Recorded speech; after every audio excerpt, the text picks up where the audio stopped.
Oke, selamat siang teman-teman IWPI, Ikatan Wajib Pajak Indonesia. Kita bertemu kembali dalam acara podcast bersama Ketua Umum IWPI. Tema kali ini kita akan mengangkat tentang apa sih IWPI, bagaimana sih latar belakangnya sehingga berdirinya IWPI. Nah, dalam hal ini kami menghadirkan Bapak Rinto Setiawan selaku Ketua Umum yang juga sekaligus pendiri daripada IWPI yang baru kemarin sangat meramaikan dunia media, baik media sosial maupun media konvensional pada umumnya.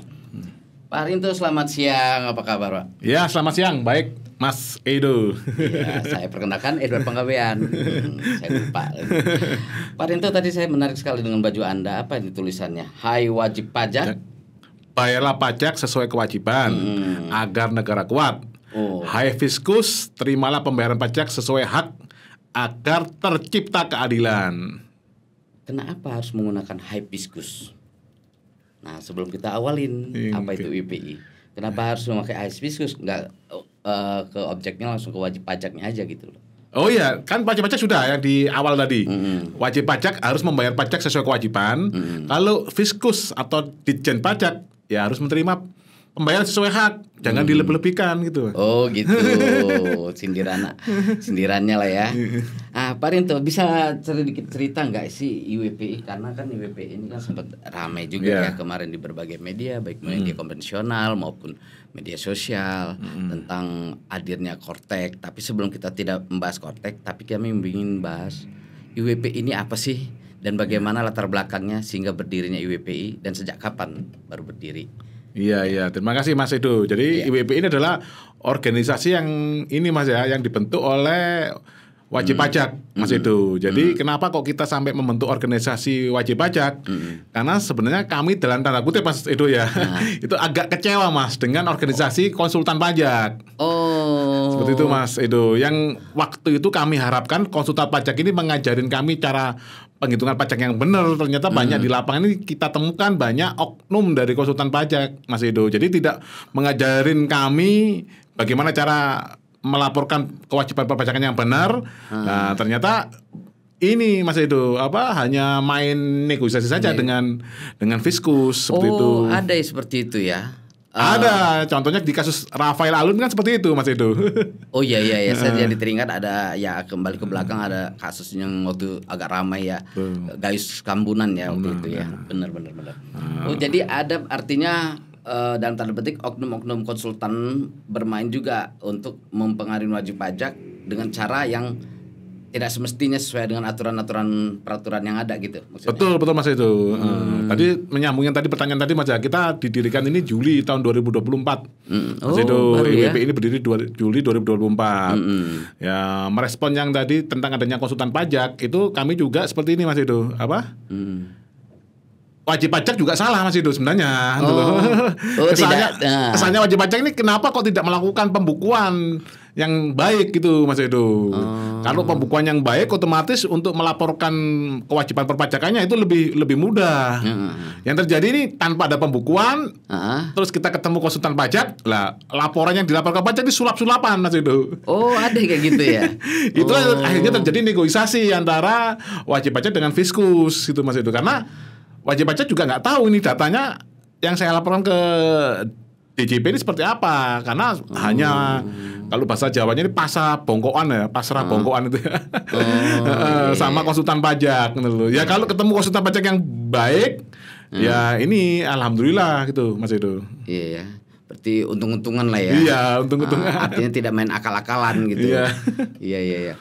Jadi IWPI itulah yang melatar belakangin hadirnya IWPI. Jadi juga sekalian membantu teman-teman wajib pajak. Khusus wajib pajak itu kan artinya semua orang Indonesia. Betul Mas. Ada 70 juta wajib pajak di seluruh Indonesia Mas itu badan atau pribadi?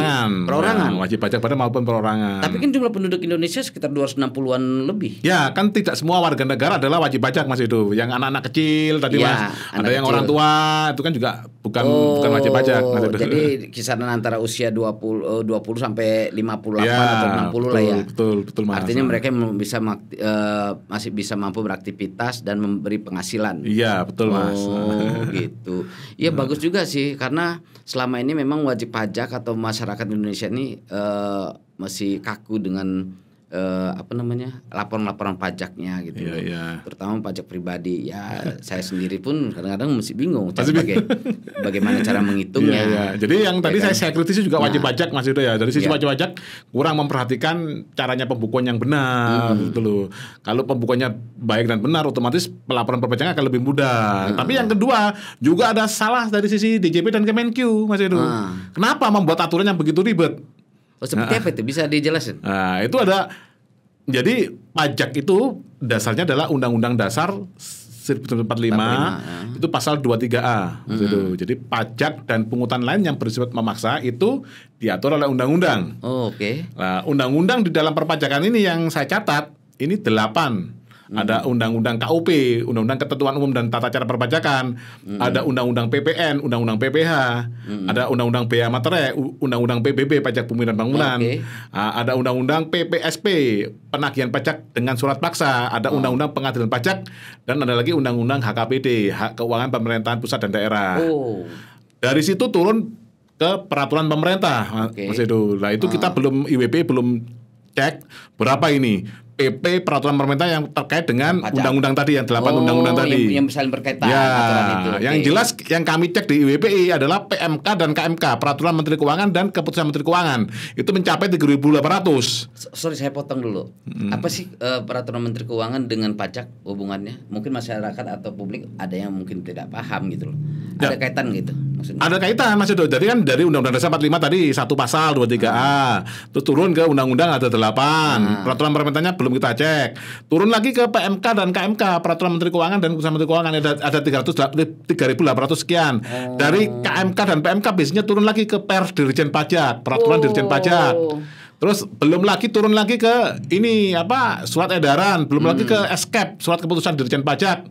Belum lagi ada sekarang itu muncul lagi nota dinas yang sebenarnya bukan dasar hukum tapi dipaksakan oleh Dirjen Pajak untuk bisa memenangkan perkara-perkara saat sengketa di pengadilan pajak. Oh, artinya jadi teman-teman publik atau pemirsa, Kementerian Keuangan itu sebuah institusi yang membawanya adalah Dirjen Pajak. Nah, di antara dua institusi itulah yang mengatur, mereka memiliki pengetahuan, mereka memiliki aturan-aturan yang disebut Pak Rinto tadi, ada peraturan undang-undangnya, di bawah undang-undang ada peraturan Menteri Keuangan, ada juga KMK tadi. KMK tadi apa, Pak? Keputusan Menteri Keuangan. Kemudian turunannya juga ada surat edaran Dirjen Pajaknya. Jadi begitu jelimetnya aturan-aturan itu dan harus itu konsisten dilakukan oleh wajib pajak. Makanya banyak orang wajib pajak masyarakat umumnya Indonesia ini agak bingung gitu loh, Pak. Betul. Kalau saya mengibaratkan gini Mas Edo. Kayak ranjau teman tuh. Jadi kena ranjau satu meletus sudah langsung ini bisa coba kayaknya ada agak sedikit nyindir ranjau ini. Coba bisa dijelasin nggak ranjau yang dimaksud itu? Kalau kan ranjau ini meletup yang ini. Seperti jadi ranjau ini yang saya ibaratkan gini Mas Edo. Oke lah, kalau sistem pajak di Indonesia adalah pelaporan pajak adalah self assessment Mas Edo. Jadi saat self assessment itu dari pihak Direktorat Jenderal Pajak tidak akan mempermasalahkan Mas Edo. Misalnya Mas Edo lapor bayar pajak sekarang, aku mau lapor bayar pajak sekarang 100 juta. Diterima-terima saja Mas Edo. Cuman Dirjen Pajak mempunyai kewenangan. Ini misalkan laporan pajak tahun 2024 ini Mas Edo yang akan dilaporkan maksimal kalau orang pribadi kan nanti di 31 Maret, kalau badan usaha kan 30 April. Tapi Dirjen Pajak nanti itu bisa mempunyai kewenangan memeriksa laporan 2024 sampai 2029 Mas Edo.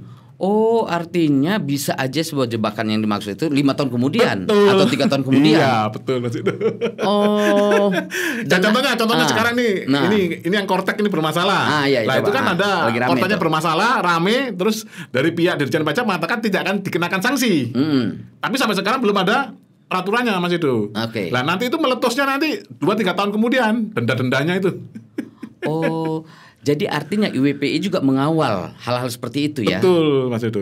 Dengan hadirnya IWPI berarti ikut mengawal dan menjaga supaya tidak kebijakan-kebijakan itu tidak sewenang-wenang dilakukan oleh pemilik kebijakan itu ya. Pak, poinnya paling penting adalah IWPI ini mensejajarkan antara Dirjen Pajak dengan wajib pajak. Posisinya kita seimbang ini. Yang sekarang ini jomplang Mas itu. Ya, karena kehadiran organisasi kemasyarakatan itu kan sebagai kontrol sosial, Betul, pengimbang betul. terhadap kebijakan pemerintah. Yang tadi saya ibaratkan ranjau-ranjau tadi itu Mas itu. Iya, betul. Jadi itu sekian banyak pasal, ya itu bisa puluhan ribu pasal itu. Oh ya. Bisa puluhan ribu pasal itu, makanya kita ibaratkan ini ranjau-ranjau yang bisa menjerat wajib pajak. Nah, Kira-kira ribuan atau puluhan ribu ini aturan-aturan main. kalau aturan mainnya ini bisa ribuan. Bisa ribuan ya? Bisa ribuan, belum pasalnya. Kalau pasalnya kan bisa ratusan ribu pasal. Waduh. Ada PMK yang satu PMK aja pasalnya 680 pasal. Dan itu ada jebakan-jebakan yang sifatnya sanksi. Betul.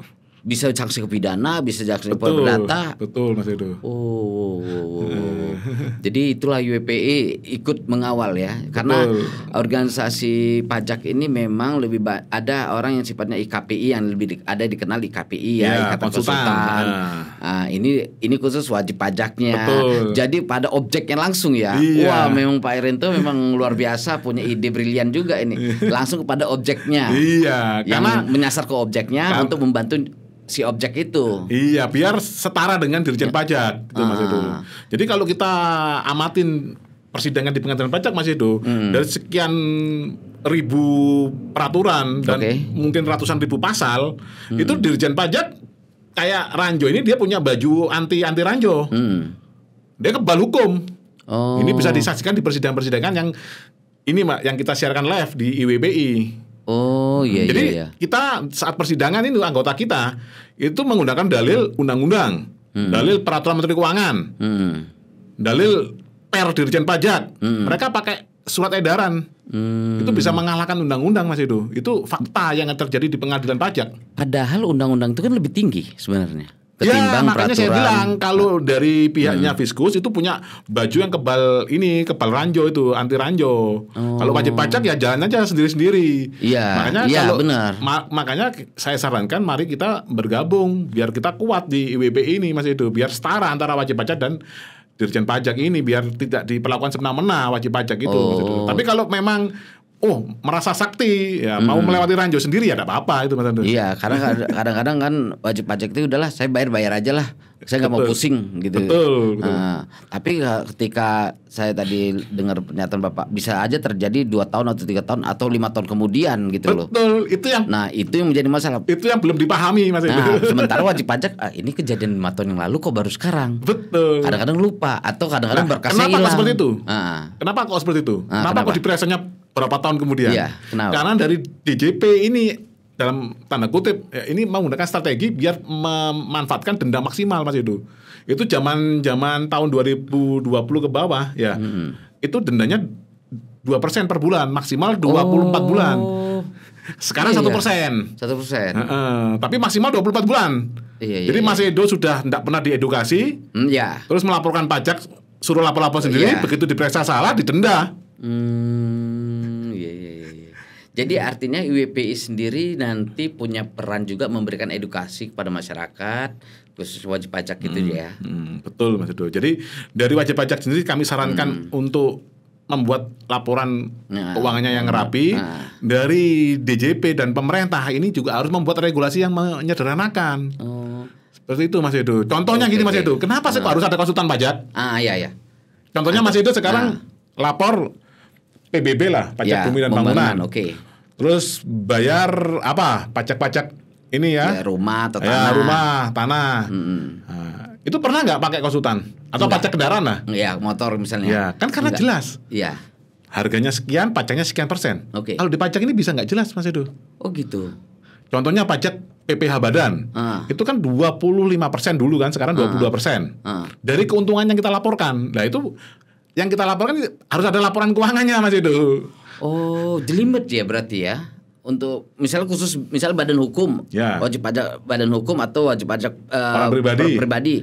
Itu jelimet juga dong. Harus bisa bikin laporan keuangan. Kalau nggak bisa ya sudah kayak ini Mas Edo. Diperiksa pajak ya sudah kayak horor. Kenapa kita tidak sifatnya sederhana gitu loh?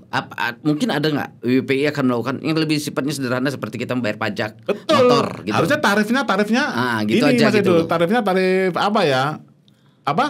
fix tarif gitu loh. Jadi tidak ada lagi persengketaan gitu loh. Hanya yang disengketakan hanya omset aja. Kalau ini enggak Mas Edo. Dulu misalkan Mas Edo ini lapor keuntungan 100 juta ya. Nah, dari omset 1 miliar. Terus saya ini fiskus. Saya periksa ini Mas Edo. Oh, enggak ini enggak sah pengeluarannya Mas Edo. Jadi Mas Edo untung jadi 500 juta. Nah, dari 500 juta kan berarti selisih 400 juta ini. 400 juta kenakan pajak 25% misalkan. Mas Edo kurang bayar 100 juta, denda 48%, 150 juta. Kalau ada Mas Edo nggak terima, silakan ngajukan keberatan, ngajukan banding, denda lagi 60% kalau kalah. Oh, ada proses hukum? Ada. Itu lain masuk ke pengadilan pajak. Iya, kalau kalah tapi dendanya 60% bisa-bisa Mas Edo. Karena ada juga di beberapa media atau apa, ada juga mereka wajib pajak bisa dikenakan pidana juga. Ya, ada juga pidana. Diperiksa oleh penyidik PPNS itu kan. Iya, betul. Wah, ngeri juga ya sanksi-sanksi ininya ya. Sanksi ngeri hukumnya memang. ya. Makanya dan lebih ribet lagi ya, apalagi makanya kita harus menyeimbangkan ini posisi wajib pajak dengan Dirjen Pajak gitu. Mungkin ke depan mungkin bisa aja WPI membuat membantu pemerintah membuat regulasi tatanan bayar pajak yang sederhana, ringkas, cepat, ya kan.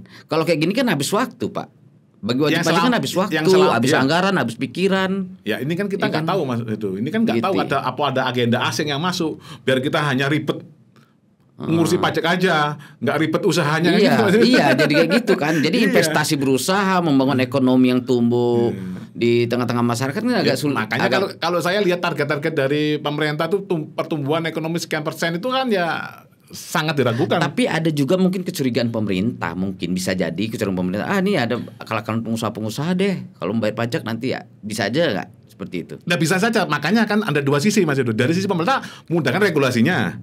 Lah kalau memang dibuat rumit ya pastilah. Sekarang gini Mas Edo saya kasih ini ya, saya kasih ranjau-ranjau tadi. Kalau kamu bisa melewati ini, kamu saya kasih hadiah. Saya tahu kalau Mas Edo sudah pasti nggak bisa melewati. Oh, masuk ini juga ya, masuk akal. Kalau dari pemerintah sudah memudahkan regulasi, barulah berpikir seperti itu boleh. Iya. Seperti itu Mas Edo. Kalau berpikirnya merumitkan, meribetkan, terus menuduh orang, ya pasti aja salah semua.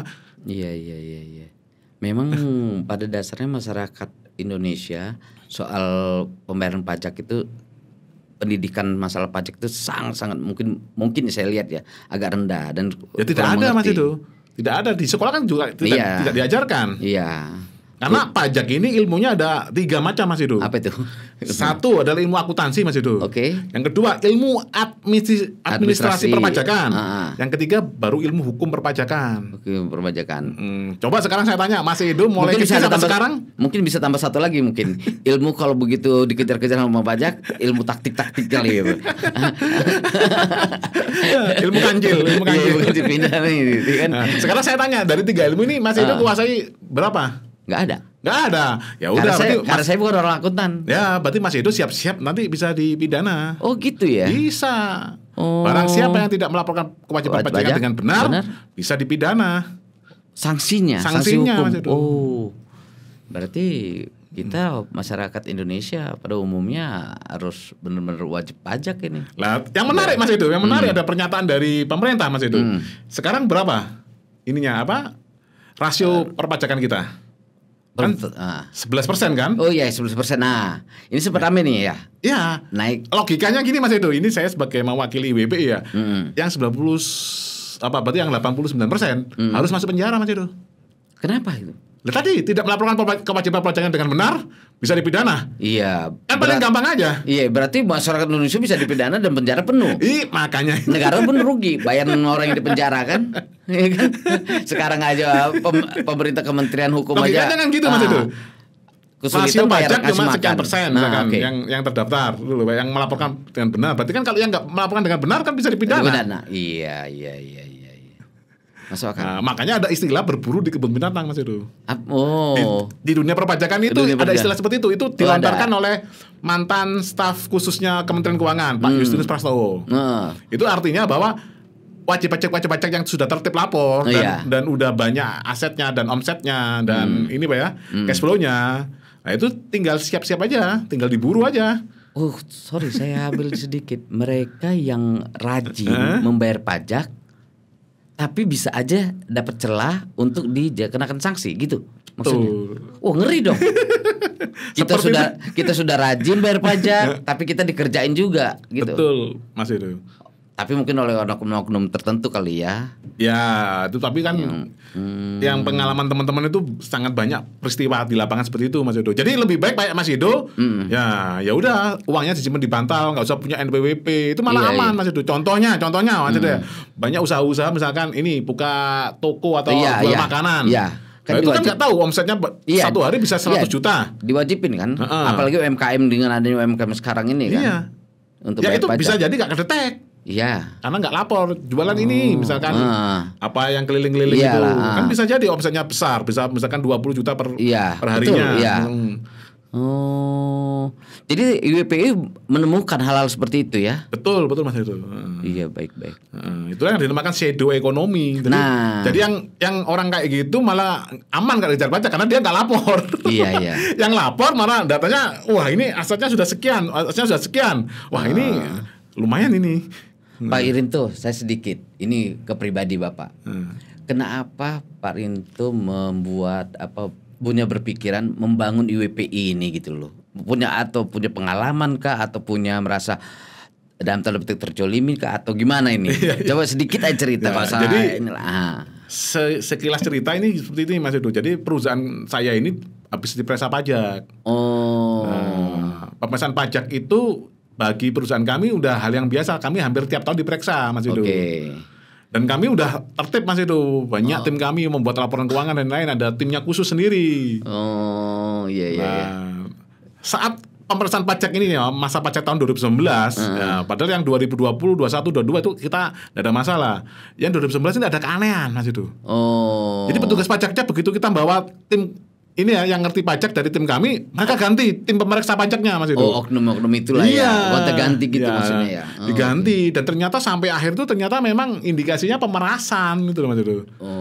Dugaan atau apa itu? Ya ini sudah hampir terbukti karena sudah terbukti lah karena di Keberatan kami dikabulkan itu, Mas Edo. Jadi mereka tembak angka aja dan itu terungkap saat saya di Ombudsman, Mas Edo. Oke.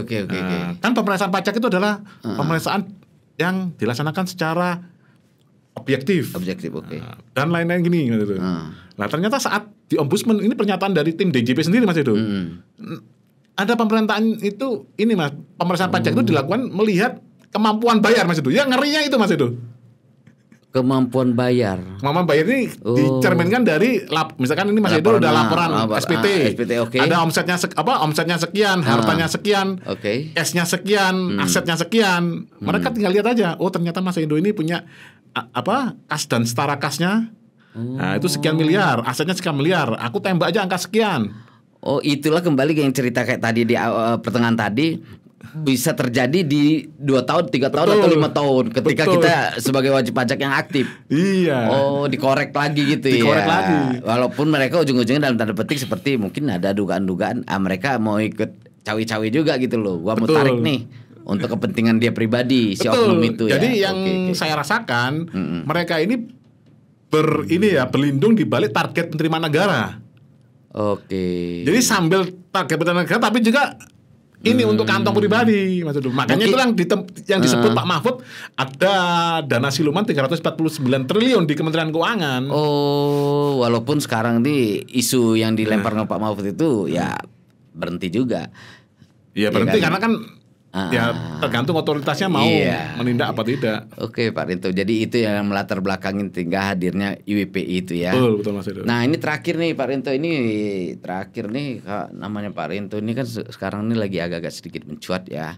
Dengan hadirnya IWPI kemarin ada munculnya program pemerintah per 1 Januari munculnya Kortek program itu. Lalu dalam perjalanan Kortek itu agak tersendat-sendat, bermasalah di media sosial rame, di media konvensional pun juga rame. Lalu tiba-tiba IWPI nggak ada angin nggak ada hujan membuat laporan KPK. Itu apa menjadi pikiran Pak Dito? Ini kita terakhir sebelum kita akhirin program ini ya.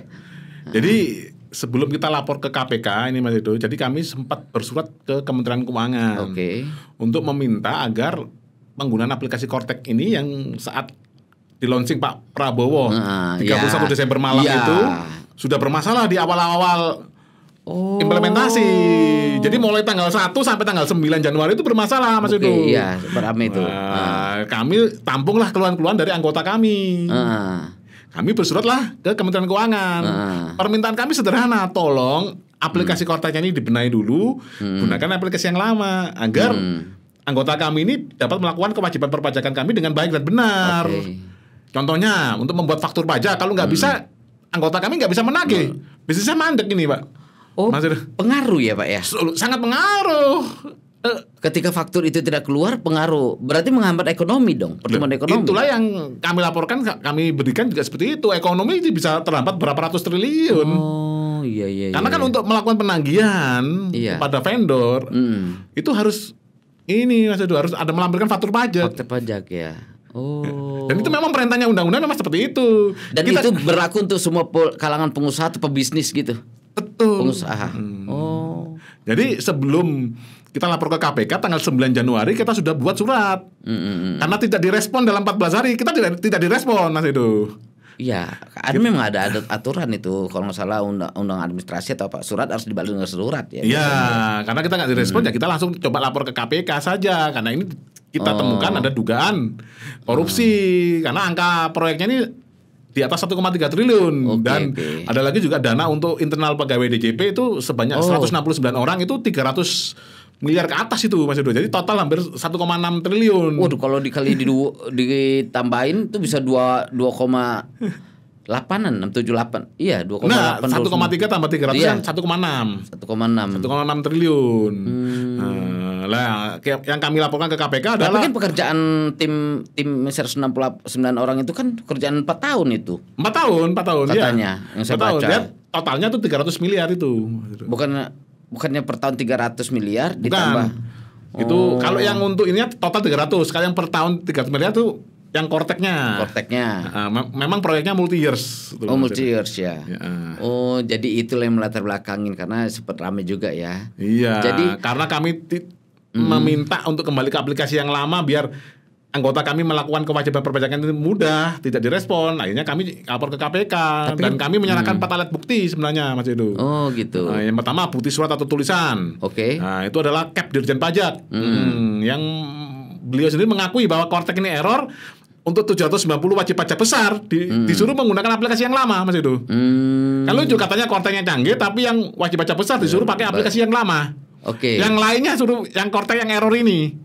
Kan harusnya kebalik. Harusnya Kortek yang canggih ini untuk 790. Yang lainnya pakai yang lama kan gitu Mas Edo. Lah masa yang katanya aplikasinya canggih malah untuk wajib pajak yang bukan yang besar. Karena menggunakan aplikasi itu nilainya triliunan loh. Betul. Jadi bukti pertama adalah surat atau tulisan, yang kedua adalah petunjuk. Petunjuknya adalah hasil capture error aplikasi Kortek ini atau terus pemberitaan oleh pengguna wajib pajak itu. Terus pemberitaan di media massa dan media sosial. Itu kami lampirkan, bahkan kami siapkan saksinya. Ada juga. Kita siapkan ahlinya.